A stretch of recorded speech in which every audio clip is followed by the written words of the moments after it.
The D&D community has a slew of insults for players who play the game incorrectly. Optimizers, min-maxers, metagamers, quarterbacks, murder hobos, and the list goes on. But isn't D&D whatever you want to make of it? How can you even play it wrong if it's just a framework for cooperative play to begin with? The rulebook says again and again to change the rules as you see fit, so why do players argue at all? Well, what if I said D&D players weren't at fault here, but it was the game that was misleading them? D&D is failing to keep a promise it made to its players, and the craziest part is that they're doing it on purpose. But first, let's start with some context. Every game starts with promises, a commitment from the designer to the players about what the game will be like. Even if the designer never states their promises out loud, it's still the heart of the game.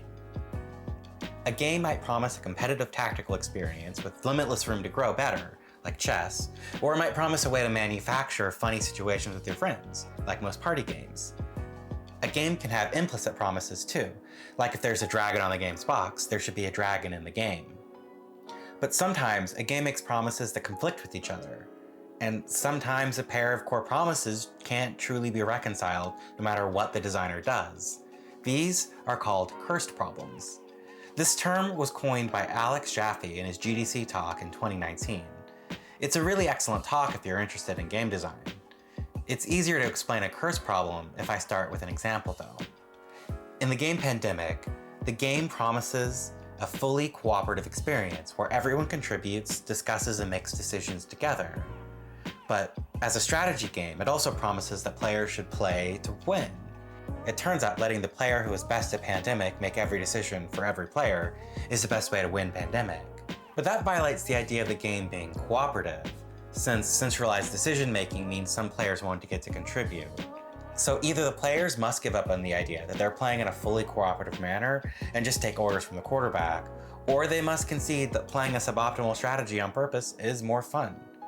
Typically, it means the more skilled players will need to put aside their competitive side and make the decision to allow their teammates to make bad decisions. Of course, then it's not being played fully competitively anymore. There is no middle ground here. Both promises will never be fully realized. D&D has a pretty big cursed problem too. D&D makes two big promises. The first is that it's a tactical miniatures game, and the second one is that it's a storytelling game. See, in order to be a tactical game, you must make decisions to maximize your chances of winning. But in order to be a storytelling game, you must make decisions that fit in line with your character and the story. And therein lies the contradiction. Often, the most appropriate storytelling decision won't be the best tactical decision, and the best tactical decision won't create an interesting story.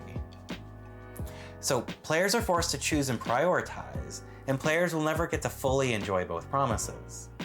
I think it's best to explain why those promises conflict by starting with an example. When a party encounters a troll for the first time, they could attack it all day without getting anywhere, because trolls have regenerative powers in D&D. If you want to stop a troll, you have to use fire. But this is where the problem begins. Does your character in the game know about a troll's weakness?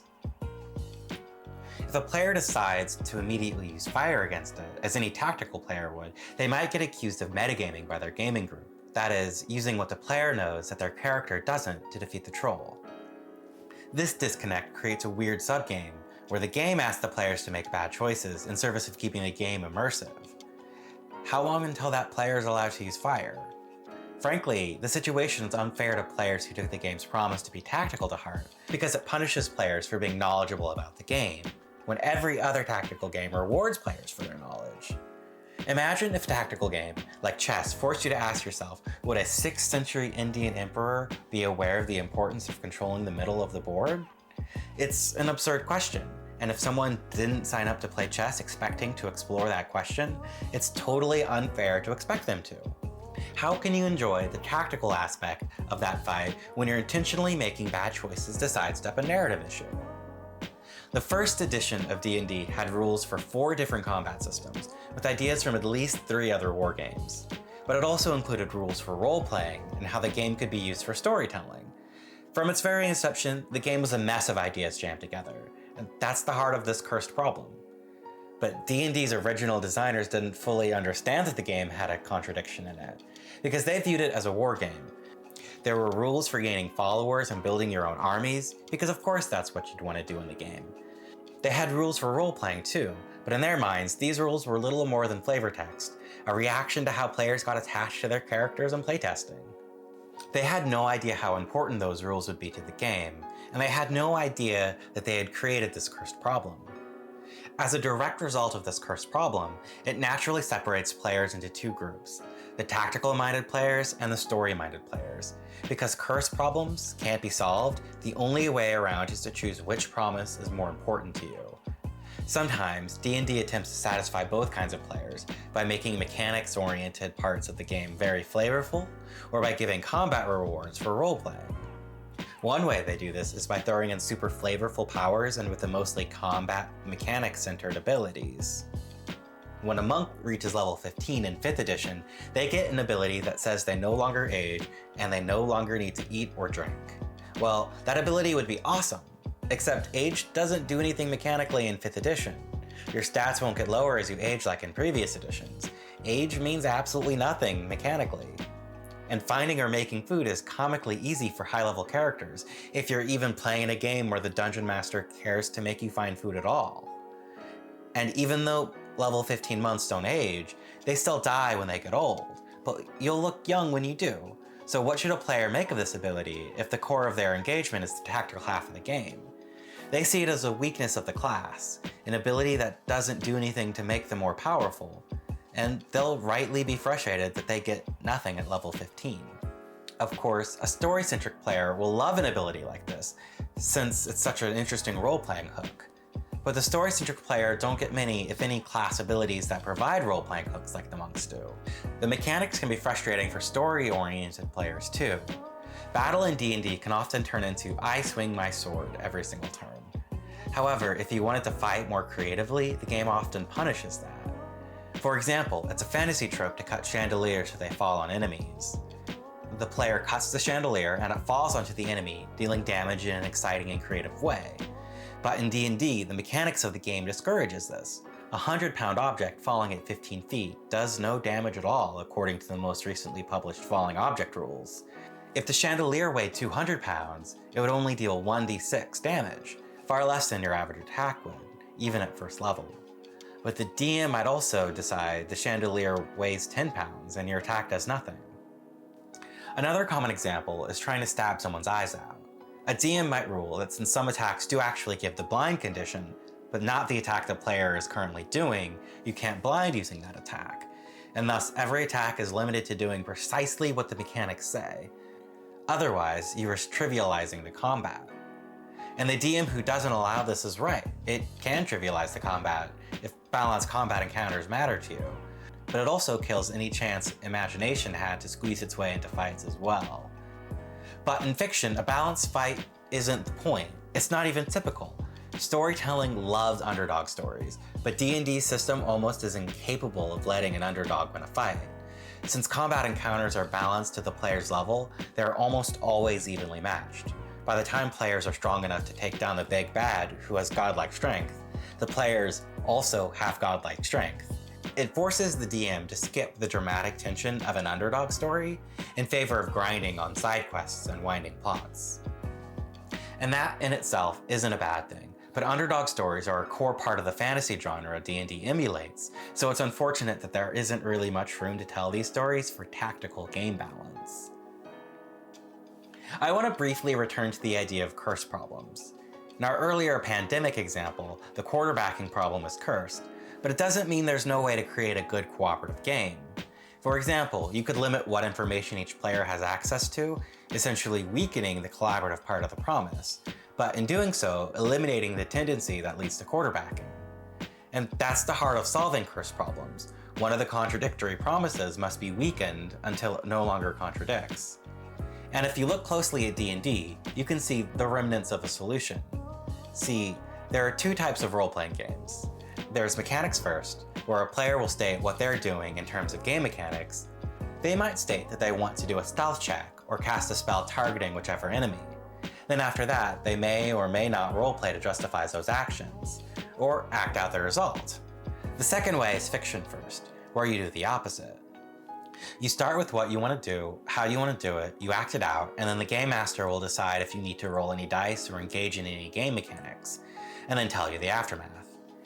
D&D, as written in 5th edition, uses both systems. It has a mechanics first combat system. You start the turn by stating which action you're using from a list of possible combat actions. But for skill checks, D&D is fiction first. It tells players to describe what they're doing, to roleplay it out, then let the dungeon master decide which mechanics they have to engage in.